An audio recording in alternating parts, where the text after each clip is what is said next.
तो बच्चों आज की क्लास में हम दोबारा से एक नीट का क्वेश्चन डिस्कस करने वाले हैं। मैं लिखना भूल गया भाई साहब, कौन से ईयर का है बता दूंगा, 2013 या 14 का है, ठीक है, इतना ध्यान रखोगे।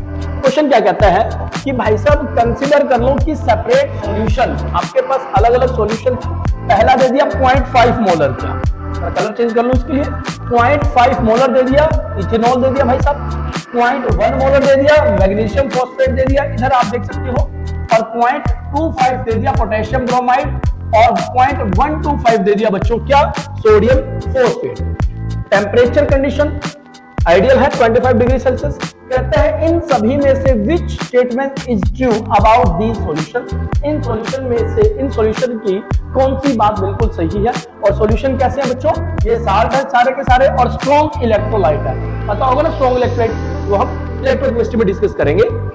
पहला ऑप्शन कहता है कि 0.125 मोलर है, इसके पास इसका ऑस्मोटिक प्रेशर बहुत ज्यादा है, 0.5 का भी ज्यादा करता है, सभी का ऑस्मोटिक प्रेशर सेम है, और 0.1 मोलर है जो मैग्नीशियम फॉस्फेट, इसका जो ऑस्मोटिक प्रेशर है ये कहता सबसे ज्यादा है बच्चों, यह 0.125 आएगा, नहीं पॉइंट, ठीक है बच्चों। तो देखिए सबसे पहले क्वेश्चन क्या कहता है, ऑस्मोटिक प्रेशर निकालो भाई, क्या निकालो, ऑस्मोटिक प्रेशर निकालने का फॉर्मूला क्या होता है, पाई इक्वल टू ICRT। अच्छा बता दूं बच्चों, ये वाला फॉर्मूला आप यहां यूज करोगे, आई क्या है बच्चों, अल्टा जो आपका वेट होप फैक्टर है वो है, निकालना क्या है, स्ट्रॉन्ग इलेक्ट्रोलाइट दे दिया तो जितने उसके अंदर आयन था वही उसकी आई की वैल्यू है। वीक इलेक्ट्रोलाइट के केस में हम एसोसिएशन और डिसोसिएशन लेके आएंगे, स्ट्रॉन्ग इलेक्ट्रोलाइट में नहीं लेके आएंगे। देखो बच्चों सबसे पहले कौन दिया है आपको, C2H5 बोले तो इथेनॉल दे दिया भाई साहब, क्या दे दिया, इथेनॉल। आयोटा क्या होगा इसके लिए, कुछ नहीं है क्योंकि ये हमारा डिसोशिएट नहीं होगा तो एज इट इज डिसॉल्व हो जाता तो 1 होगा। मल्टीप्लाई कंसंट्रेशन कितनी है इसकी, 0.5 दे दी भाई साहब, और मल्टीप्लाई RT, तो इसका आंसर आ गया 0.5 RT। इतना समझ आया। नेक्स्ट कौन दिया बच्चों, यहां पर दिया है मैग्नीशियम फॉस्फेट, Mg3PO4 का ट्वाइस दे दिया बच्चों, एक्वा सॉल्यूशन है ध्यान रखोगे, कितनी कंसंट्रेशन है भाई साहब इसकी, 0.1 है बच्चों, मल्टीप्लाई, अच्छा मैग्नीशियम फॉस्फेट है Mg3, देखो PO4 का ट्वाइस, तो आयंस में जब आप तोड़ोगे तो आपको ऐसा देगा, कितना 3Mg2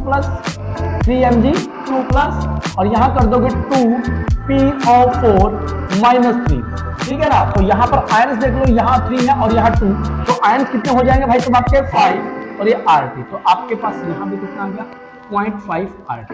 इतना क्लियर।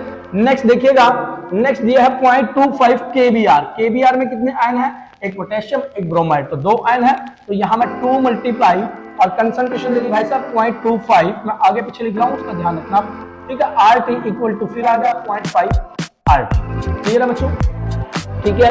उसके बाद क्या कहता है, हमारे पास दे दिया 0.125 सोडियम फॉस्फेट का, सोडियम फॉस्फेट आपके सामने है Na3PO4, जब आप इसको डिसोशिएट करोगे इट गिव्स यू 3Na+, और यहां पर देगा बच्चों PO4 माइनस, कितना आएगा यहां पर 3 आएगा, फॉस्फेट है ना, तो यहां पर 4 हो गया, तो सोडियम फॉस्फेट की प्रेजेंस में Na3PO4, ठीक है, क्या देगा आपको, ये देगा 4 मल्टीप्लाई में 0.125, और ये रहेगा RT, और इसका भी आंसर आएगा 0.5 RT। बोलो इतना क्लियर है। तो क्या रीजन निकल के आया, हम लोगों ने नोटिस किया कि सबका ऑस्मोटिक प्रेशर सेम है, तो ऑप्शन नंबर C आएगा।